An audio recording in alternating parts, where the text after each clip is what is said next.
And welcome students to AIB Education and Study with Anas sir. Today I will be starting class 12 Political Science. So students, आज की class के अंदर हम cover करने वाले हैं एक लॉन्ग क्वेश्चन जो कि काफी ज्यादा इंपॉर्टेंस रखता है board exam point of view से, और वो क्वेश्चन आपका रिलेटेड है अंतरराष्ट्रीय संगठन। तो अंतरराष्ट्रीय संगठन काफी ज्यादा इंपॉर्टेंट टॉपिक है भी इजी बट कभी कभार एक कॉम्प्लेक्स बन जाता है। वो कैसे? वो ऐसे कि इसके अंदर दो चीजें जो है वो काफी ज्यादा मिलती जुलती है। पहला तो अंतरराष्ट्रीय संगठन के अंग और दूसरा इसकी शाखाएं। तो इन दोनों बीच में कभी कभार स्टूडेंट जो है वो कंफ्यूज हो जाते हैं। जैसे कि अभी फिलहाल के अंदर ही प्री बोर्ड एग्जाम हुआ था क्लास 12 का, तो उसके अंदर एक 6 नंबर के क्वेश्चन के अंदर ये पूछ रखा था कि क्या आप अंतरराष्ट्रीय संगठन के अंगों के बारे में बताएं, ये उन्होंने बोला था। तो यहाँ पे कुछ स्टूडेंट्स कंफ्यूज हो गए, तो उन्होंने क्या लिखा, अंतरराष्ट्रीय संगठन की शाखाओं के बारे में उन्होंने लिख दिया। तो इसीलिए हमें अपने माइंडसेट को क्लियर रखना है कि अंग एक अलग चीज है, शाखाएं अलग हैं। अंतरराष्ट्रीय संगठन कब बना था, किसने इसका नाम दिया था, क्या काम है, सभी चीजों को हम कवर करने वाले हैं एक इंपॉर्टेंट लॉन्ग क्वेश्चन आंसर्स के जरिए, जो कि कम से कम 6 मार्क्स का तो है। तो शुरू करते हैं। So let's start.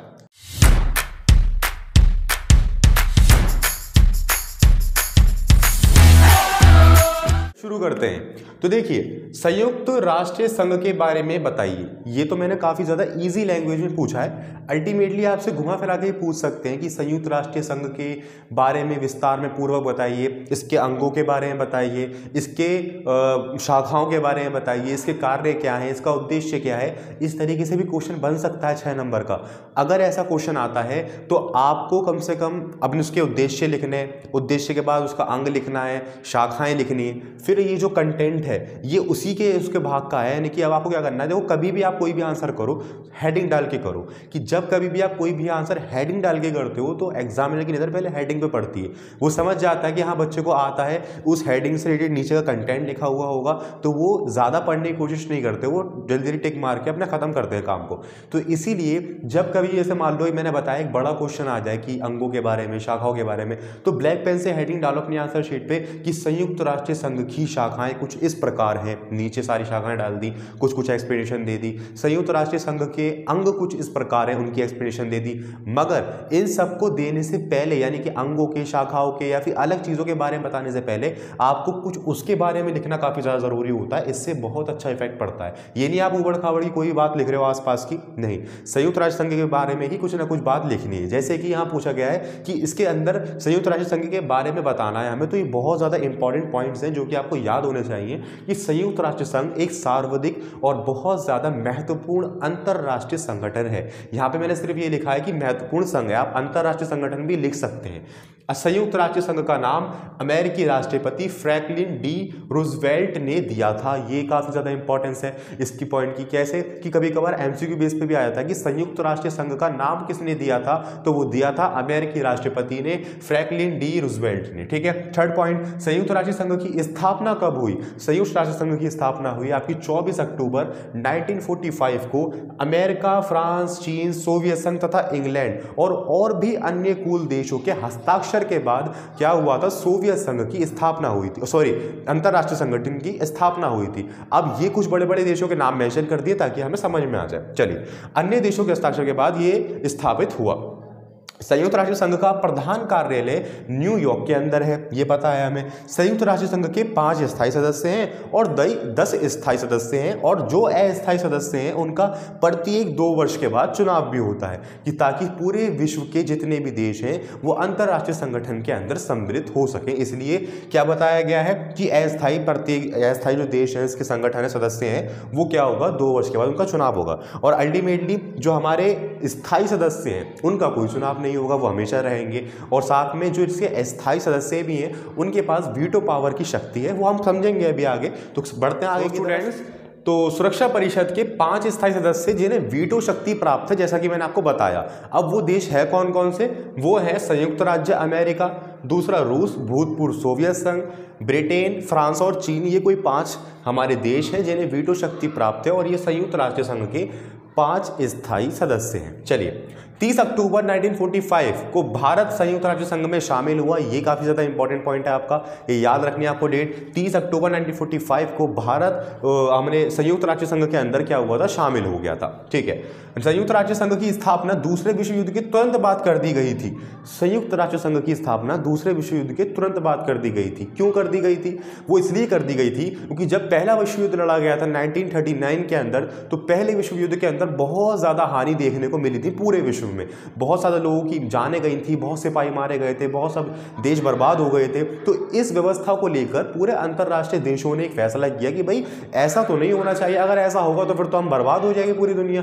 तो क्या करा कि एक संघ बनाया कि ये संघ सभी देशों पर प्रभावी होगा, सभी देशों को लड़ाई लड़ने से रोकेगा और अल्टीमेटली पूरे विश्व के अंदर शांति स्थापित करेगा। तो लीग ऑफ नेशंस करके क्या बनाया, एक संघ बनाया। परंतु लीग ऑफ नेशन नाम का जो संघ बनाया था, अंतरराष्ट्रीय व्यवस्था बनाई थी, वो दूसरे विश्व युद्ध को रोक नहीं पाई, जो कि 1945 के अंदर दोबारा पूरे विश्व युद्ध हमें देखने को मिला। और दोबारा का जो विश्व युद्ध था, यानी द्वितीय विश्व युद्ध जो था, वो पहले विश्व युद्ध से ज्यादा हानिकारक था। यानी पहले विश्व युद्ध से ज्यादा परेशानियां हमें झेलनी पड़ी थी दूसरे विश्व युद्ध के अंदर। तो इसलिए लीग ऑफ नेशंस को तो खत्म कर दिया गया, इसकी जगह पर स्थापित किया गया संयुक्त राष्ट्र संघ या फिर संयुक्त अंतरराष्ट्रीय संगठन, जिसको हम कह रहे हैं कि दूसरे विश्व युद्ध के तुरंत बाद इसकी स्थापना कर दी गई थी। सो होपफुली ये कॉन्सेप्ट समझ में आया होगा। नेक्स्ट पे आ जाइए। संयुक्त राज्य संघ के अंदर अमेरिका का खास प्रभाव है, यानी अमेरिका की ज्यादा चलती है संयुक्त राज्य संगठन के अंदर। तो क्यों चलती है? क्योंकि इसका संयुक्त राष्ट्र संघ के बजट में बड़ा योगदान रहता है। अब कभी कभार यहां से ये क्वेश्चन जनरेट होकर आ जाता है स्टूडेंट इसी पॉइंट से कि संयुक्त राष्ट्र संगठन के अंदर अमेरिका का बड़ा प्रभाव है, तो संयुक्त राष्ट्र संगठन तो स्वतंत्र नहीं हुआ, तो इसको खत्म कर देना चाहिए। तो इसका आंसर होता है नहीं, कि संयुक्त राष्ट्र संगठन को खत्म नहीं किया जा सकता। क्यों? भले ही इसके ऊपर अमेरिका का ज्यादा प्रभाव रहता है, अमेरिका की ज्यादा सुनी जाती है, या अमेरिका इसकी बातों को ज्यादा नहीं मानता, परंतु इसके ऊपर इसका जो मेन काम है वो ये है कि पूरे विश्व के अंदर शांति स्थापित करना। और सिर्फ अमेरिका ही थोड़ी है इसका देश, अमेरिका के सिवा बहुत सारे देश हैं। अगर इन केस कोई ऐसी बात आती है तो वो अमेरिका अकेला, और मान लो बाकी के 50 देश, अगर 50 देशों की जो सहमति है और अकेले अमेरिका की सहमति है, तो वो उसको समझा बुझा के अपने साथ ले सकते हैं ना। तो ये छोटी छोटी बातों पे संयुक्त राष्ट्र संगठन को खत्म नहीं किया जा सकता।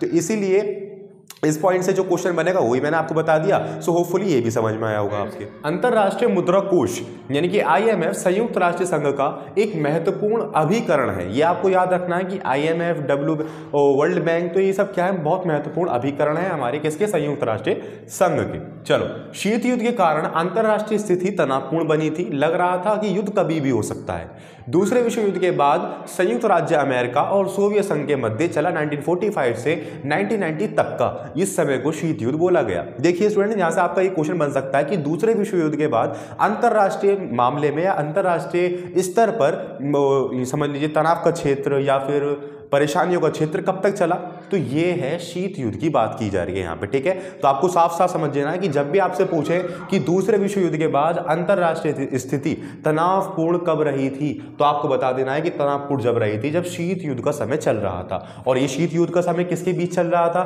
कि बेसिकली समय सबके बीच चल रहा है, भाई लड़ाई होगी, सभी लड़े जाएंगे, बट एक्चुअल में कौन दो देश थे, वो अमेरिका और सोवियत संघ, इनके बीच में चला था 1945 से 1990 तक। ठीक है, फिलहाल में संयुक्त राष्ट्र संघ की सदस्यों की कुल संख्या 193 है, ये घटती बढ़ती रहती है, तो आपको ये याद रखना है। तो स्टूडेंट्स, इसी के साथ आपका ये हमारा जितना भी इंट्रोडक्शन था या फिर एक स्पेसिफिक क्वेश्चन है, ये जो 6 नंबर का अकेला भी आ सकता है, जो कि मैंने आपको बताया, तो 14 पॉइंट्स इज एनफ, बहुत सारे हैं 14 पॉइंट एक 6 नंबर के क्वेश्चन को रिप्रेजेंट करने के लिए। सो होपफुली आपकी समझ में आए होंगे सारे कॉन्सेप्ट। सो सभी चीज़ों को आपने नोट डाउन भी किया होगा, अगर आपने नोट डाउन नहीं किया तो जरूर कीजिएगा, क्योंकि बहुत ज्यादा इंपॉर्टेंट है। क्योंकि जब हम पढ़ने बैठते हैं तो हमें एक बार रीड करने की जरूरत होती है, और रीड करने के बाद वो सब चीजें हमारे माइंड के अंदर दोबारा आ जाती है। और खासकर आपको ये भी याद रखना है कि संयुक्त राष्ट्र संघ, सोवियत संघ और यूरोपीय संघ, इनका नाम कभी कभार सेम टू सेम लगता है, तो आपको ध्यान रखना है कि बात किसके बारे में की जा रही है, क्योंकि कभी कभार एक नाम की वजह से पूरा क्वेश्चन चेंज हो जाता है। आपसे बोल रखा है यूरोपीय संघ के बारे में,